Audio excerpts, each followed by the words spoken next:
Hi everybody, welcome back to my YouTube channel, Learn with Mr. Deb. Thank you for visiting. If you haven't seen my previous videos, please go back and have a look at them. It's all about Learn with Mr. Deb.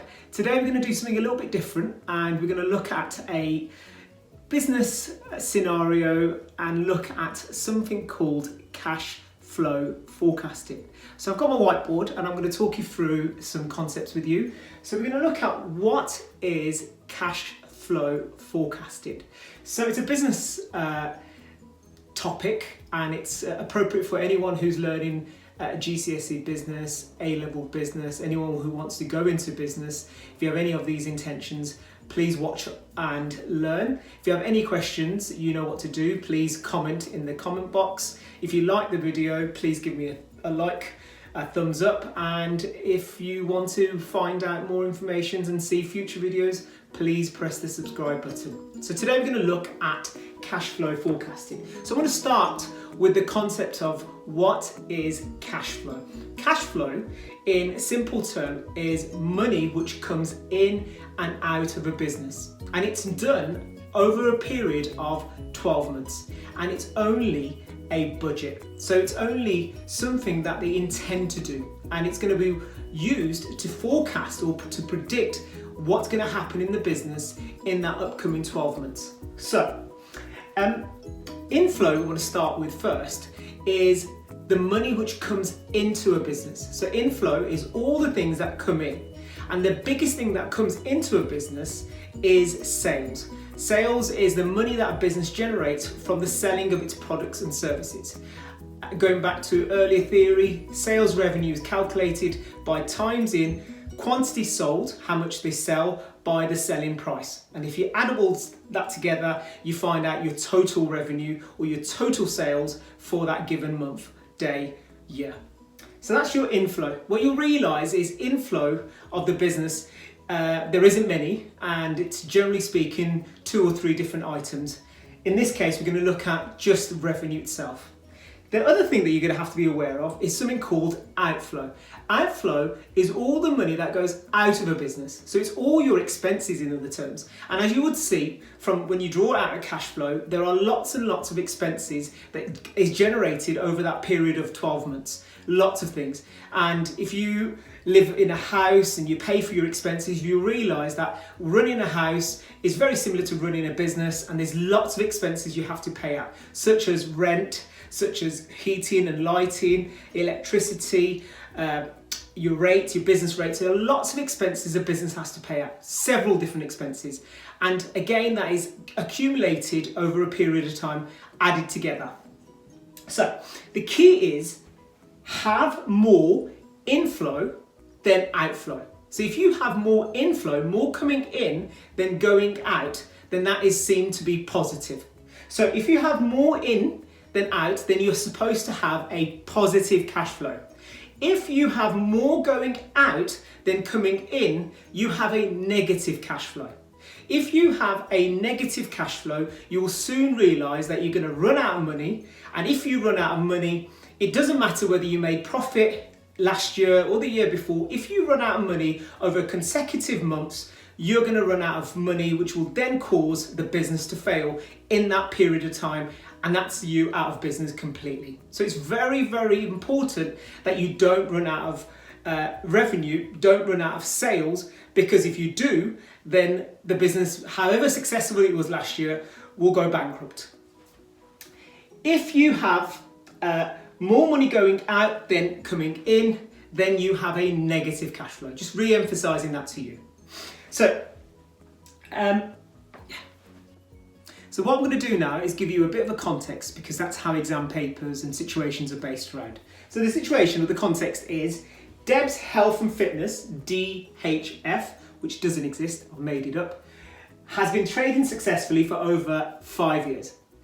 The business is putting together a forecast, a plan for the next 12 months, but over the next 6 months, they expect to have monthly sales of £10,500, which is the money that they're going to be generating from selling the things they do, which is a service. Except in April, where they predict it to be nothing, 0, because I'm planning to take a holiday. So, because they're going away. Their outflow, which is the money that's going out of the business, are expected to be 5,500 in Jan and in Feb.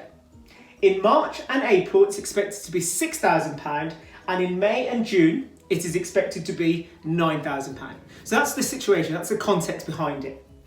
They would like you to be a consultant and put together a cash flow forecast for the first 6 months of trading. So what we're going to do now is put together a cash flow forecast and show all these figures and show all the different terms that gets put together into a cash flow. So what we have now is a statement which looks like this. So what you have is the months of the year going across. So you've got January, February, March, April, May and June. So all the months going across. Then you've got inflow and outflow, and then we're going to talk about this in a few seconds time. So we're going to start filling in and plotting all the figures together. So the first thing I'm going to write is what is January, February, March, April, May and June's inflow. So in January, as you can remember, it was 10,500. In February was 10,500. In March was 10,500. However, in April, remember I'm going on holiday, so I deserve one. It's 0, and then in May it's 10,500, and in June it's 10,500, and they're all in pound. So then we got the outflows, which is all the money that's going out for all the expenses, the running costs of the business. So in January it's 5,500, in February it's also 5,500, and then in March, remember, it goes up to 6,000. In April, it's also 6,000. And then in May and June, it increases to £9,000. So we write 9,000. At the 0. Right. So then we got something called net. So to work out net, what we have to do is this formula. Net cash flow equals inflow minus outflow. So the inflow is 10,500. The outflow is 5,500, we minus it one from the other and left with 5,000. Same with this one, 5,000. For this one, it's going to be 4,500. However, if you remember in April, we had got nothing coming in, but we still got all the expenses of £6,000. So it's now 0, take away 6,000. So instead of being a plus figure, it's going to be a minus figure. So in minus, what we normally do is put a bracket around it, which represents a minus, so it's a bracket which means minus. Then in May it's 10,500 and 9,000, so we're left with 1,500. And in June it's 10,500 and 9,000, and we're left with 1,500. So that's the inflow, that's the outflow, that is the net cash flow.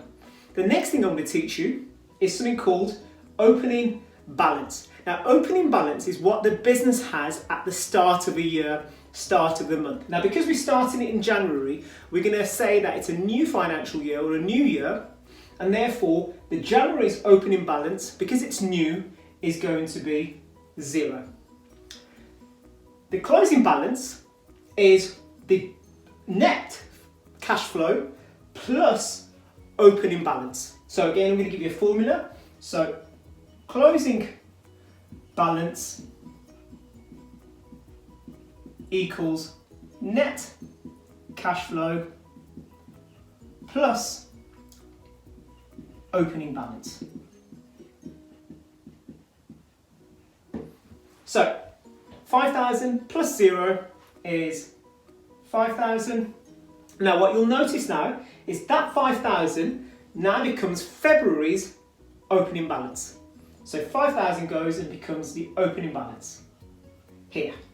So the closing balance is therefore 5,000 plus 5,000, which gives you 10,000.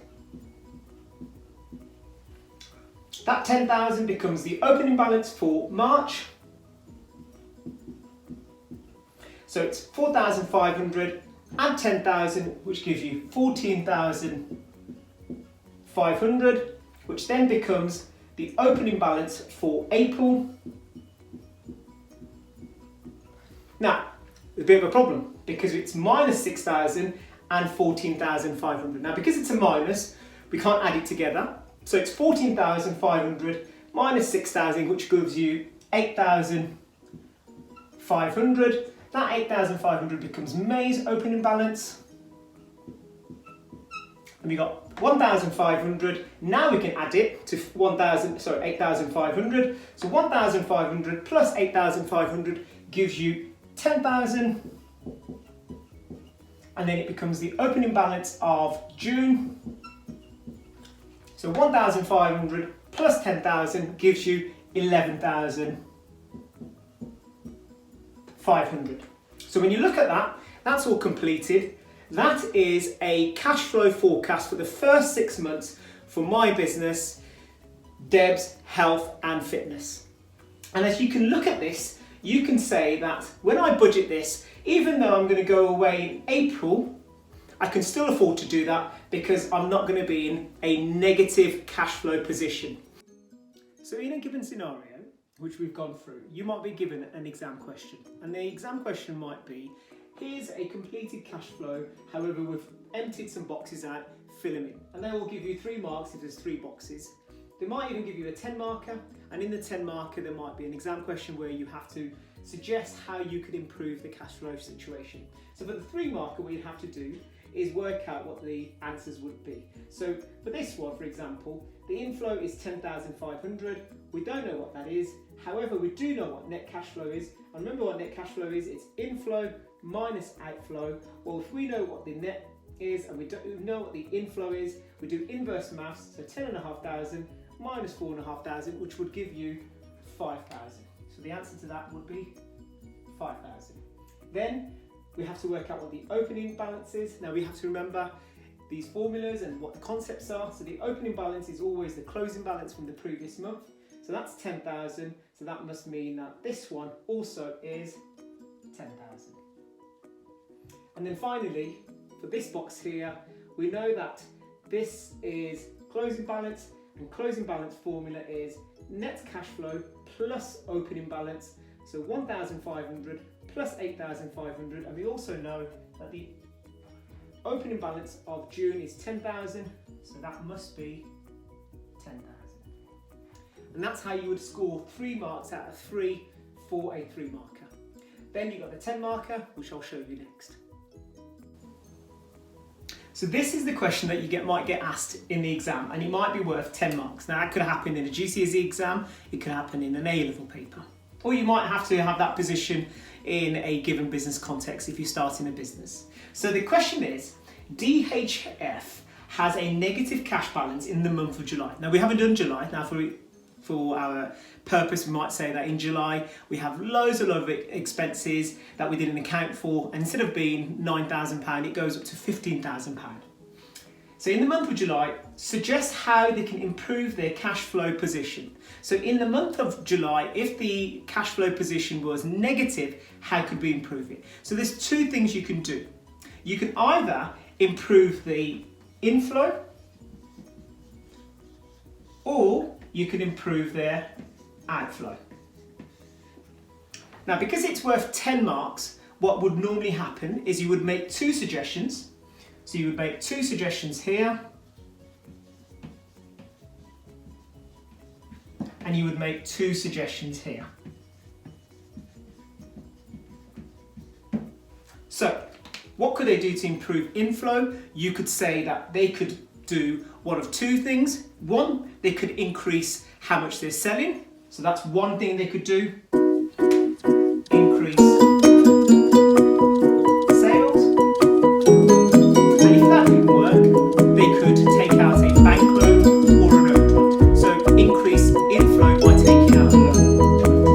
So loan or that would give DHF some extra money coming into that month and improve their cash flow situation. Or they can improve their outflow. Now there's a number of things they can do with the outflow, but the idea to the outflow is decreasing, spend less. So in the month of July, what they could do is one of the number of things. They might cut down on staff wages. So there might be like less wages to workers. Say to workers, instead of giving you 38 hours, we're going to give you half of that. Or what they can do is cut back on advertising. expenses.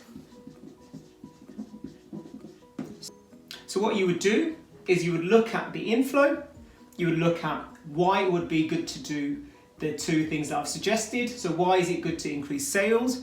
What could be potentially the pitfall of increasing sales? Is it possible to increase sales? How is that going to be possible, especially if there's no one else that wants fitness programs or health programs?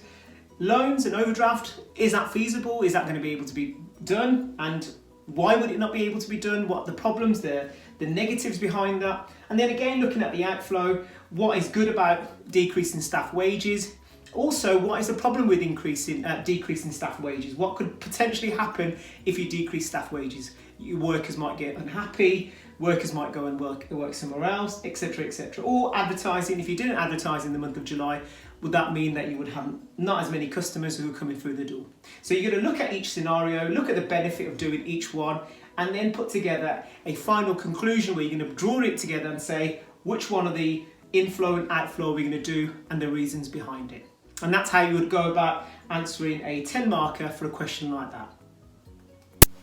So the final thing I want to finish this video on, cash flow forecasting, is to say that please do not get mixed up with cash flow, cash, and profit. They're two different things and they should not be confused. Cash is cash and profit is profit. To work out profit, you have to deduct total expenses. The cash flow forecast doesn't do that. It doesn't take into account total expenses. So please don't get them too confused. And the other thing to remember when you do a cash flow forecast is that it is only a prediction. And like the weather, which we always know that the weather is not always accurate, the cash flow might also not be accurate, and therefore it can have potential pitfalls, mistakes that you're making that you might not take into account, like external factors, pestle factors like political, economic, social, technological, legal and environmental that might not be taken into consideration, and therefore the cash flow forecast becomes a little bit redundant. So be mindful